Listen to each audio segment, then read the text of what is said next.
I sleep with my boss every night. That is a very big secret. If you whispered that sentence in the break room of my office, the world would stop turning. My name is Jessica. I am 25 years old, and I work in a glass and steel skyscraper in the heart of the city. My boss is Mr. Wilson. Mr. Wilson is the owner of the company. To everyone else, he is a monolith, a statue in an expensive Italian suit. He is 55, with silver hair and a voice that booms like thunder. When he walks onto the floor, the air changes. Silence ripples across the room like a wave. People stop breathing.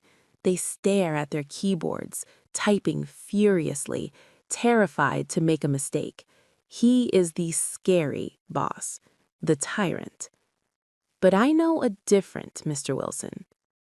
Every evening at 5 p.m., the masquerade ends. My coworkers pack their bags, chatting about dates, cinema trips, or dinners with boyfriends. They ask me, "Where are you going, Jessica?" I give them the same practiced smile I've worn for months. "Just home," I say. "I'm tired." They imagine a small, cozy apartment. They imagine I watch Netflix and sleep alone. But they are wrong. I wait until the building empties. I stand in the lobby, watching the rain hit the glass, until a black sedan pulls up. I slide into the passenger seat. Mr. Wilson is driving. He looks at me, and the granite mask of the CEO crumbles. He smiles, a genuine crinkling of the eyes. "Hello, Jessica," he says softly. "Did you survive the day?" "Yes, Mr. Wilson," I replied. And just like that, we aren't boss and employee. We are two people driving away from the noise, toward a large house in the quiet suburbs. We cook together. We eat together. And yes, I sleep in his house. I know what you are thinking. You think I am the young mistress. You think this is a scandal. But you are wrong. He is old enough to be my father. There is no romance here. There is only kindness. And to understand why I live in my boss's house, you have to understand the girl I was before he saved me. You have to understand the secret I kept hidden behind my smile. 2 years ago, I arrived in this city with a single suitcase and a heart full of naive dreams. I come from a village so small it doesn't even appear on most maps. My parents are farmers. We had love, but we never had money. I wanted to be their hero. I promised my mother as she cried at the bus station, "I will go to the city. I will wear a suit. I will send you money." I landed the job as an assistant at Mr. Wilson's company. It was the lowest rung on the ladder, but I was proud. I found a tiny apartment with paper-thin walls and a leaky ceiling. It was ugly, but it was mine. Every month, I kept just enough cash for ramen noodles and rent, and I sent the rest home. I wrote letters painting a picture of a glamorous life. "The city is beautiful," I wrote. "My boss is nice." Both were lies. The city was lonely, and Mr. Wilson, in those days, he didn't even know my name. To him, I was just a pair of hands that filed papers and fetched coffee. Then came the phone call that broke me. It was my sister. She was sobbing so hard I could barely understand her. "It's Dad," she choked out. "His heart. He needs an operation, Jessica. If he doesn't get it, he will die." The cost was thousands of dollars, an impossible number. I looked at my bank account. I had just enough for my rent and a month of food. I sat on the edge of my bed, staring at the peeling wallpaper. It wasn't really a choice, was it? I loved my father more than I loved my comfort. I went to the bank. I withdrew everything, every single penny. I sent it all to my sister. "Save Dad," I told her. The operation was a success. My family called me their angel. But when I hung up the phone, the silence of my room was deafening. The next week, my landlord knocked on the door. When I told him I couldn't pay, his eyes went cold. "This is a business," he spat. "Get out." I didn't tell anyone. Shame is a heavy coat, and I buttoned it all the way to my chin. I packed my clothes into my car, an old rusted sedan, and that night I drove to a quiet side street, locked the doors, and curled up in the back seat. I was homeless. For 2 months, I lived a double life. By day, I was the professional assistant in a crisp blouse. By night, I was a ghost haunting the city streets. I slept with my knees against my chest. The cold in the car was a physical thing. It had teeth. It bit through my thin blankets. My legs cramped. My back screamed. The mornings were the hardest. I would drive to a gas station at 5 a.m. to wash my face in a dirty sink. I applied makeup in the rearview mirror, whispering to my reflection, "You can do this. Nobody knows." I stopped eating lunch. When my coworkers went to restaurants, I sat at my desk and drank water to fill the hollow ache in my stomach. I had a big breakfast, I'd lie. I was starving. I was freezing. I was fading away. It happened on a Tuesday. I stood up to grab a file for Mr. Wilson, and the world tilted.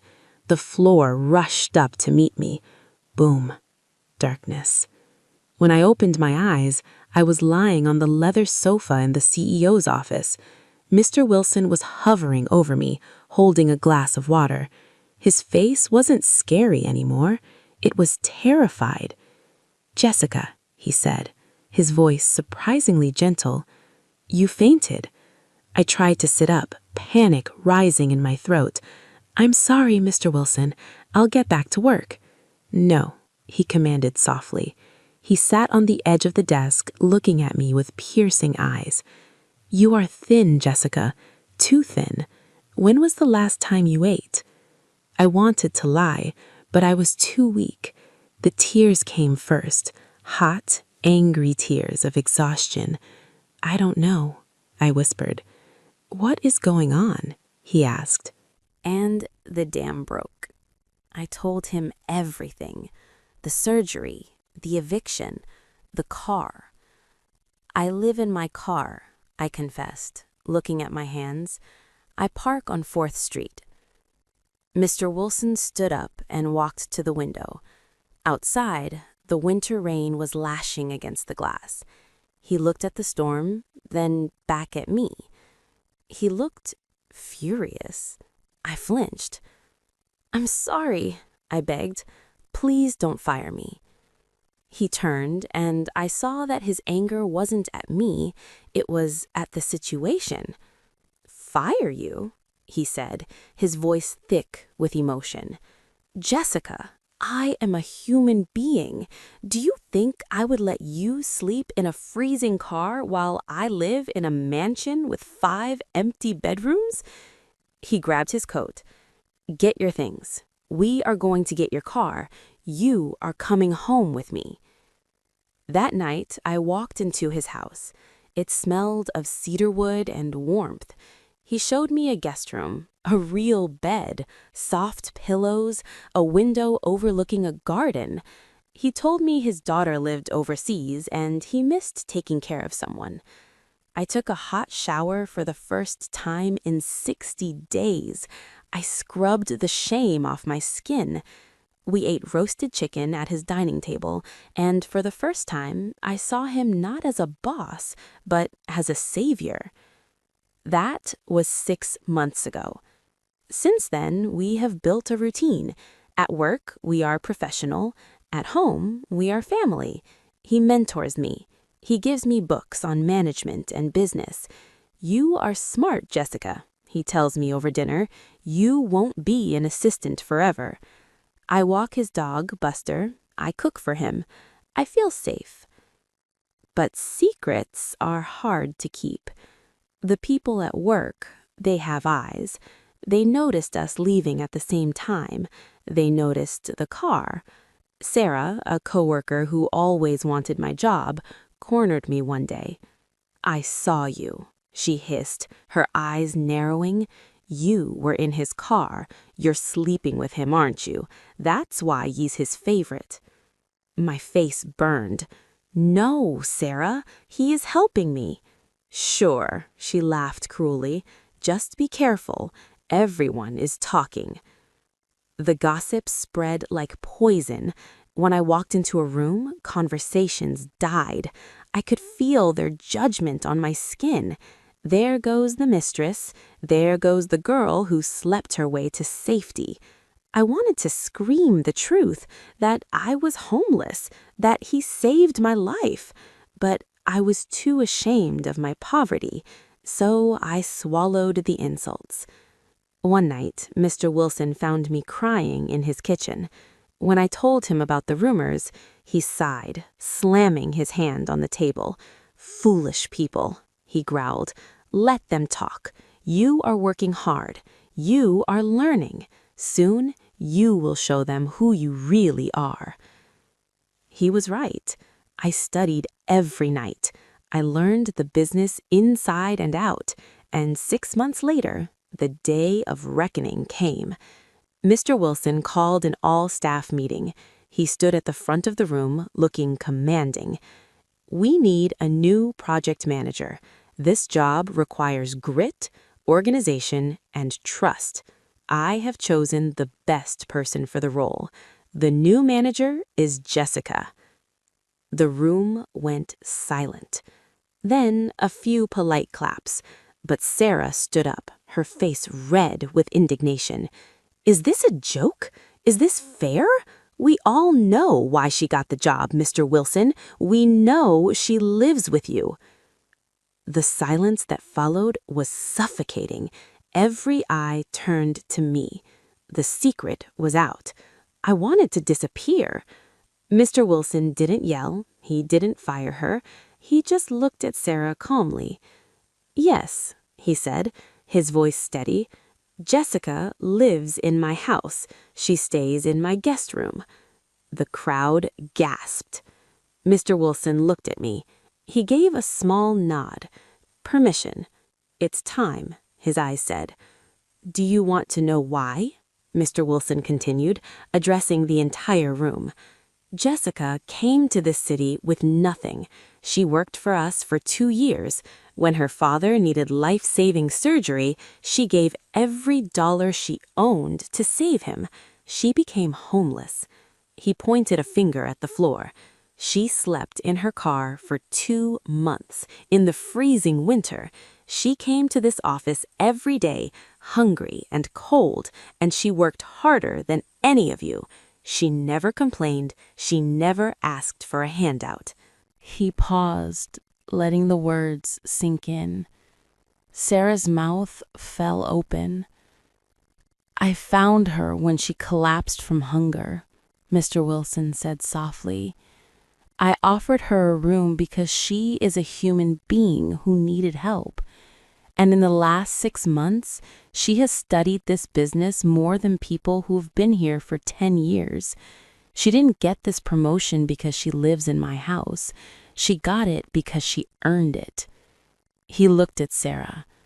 "Does anyone else have a question?" Sarah sat down, staring at her lap. "I'm sorry," she whispered. The energy in the room shifted. My coworkers didn't look at me with disgust anymore. They looked at me with awe. They saw the survivor, not the scandal. After the meeting, people shook my hand. "You're brave," they said. That evening, as I drove home with Mr. Wilson, I looked at him. "Thank you," I said. "You did the work, Jessica. I just opened the door." I still live with Mr. Wilson. I am saving my salary now. Soon I will buy my own little house. I will move out. I will miss our dinners, and I will miss Buster, the dog. But I know that Mr. Wilson and I will always be friends. Life is strange. Sometimes rock bottom is the solid foundation you need to build a new life. I thought my story ended in that cold car, but it was just the beginning.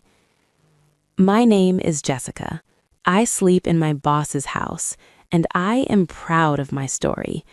If you are listening to this and you feel alone, if you are cold or scared or hiding a secret, please do not give up. There is kindness in this world, often where you least expect it. Keep going. You are stronger than you think, and your new day is coming.